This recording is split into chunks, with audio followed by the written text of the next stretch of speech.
गाँव के अधिकारी तो है बड़का भैया हो। गाँव के अधिकारी तो है बड़का भैया हो। आहलान भैया हो, भैया हाथ सबको खखरे खुनाए दिया, चंपा बोल लगाए दिया। भैया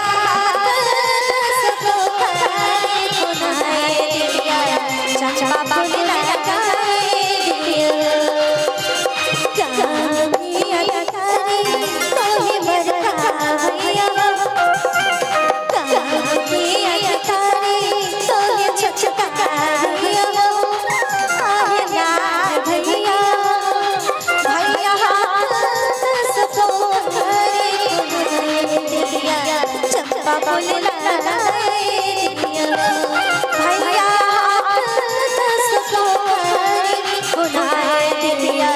चंपा बोल लगाए दिया।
समाज के बाटे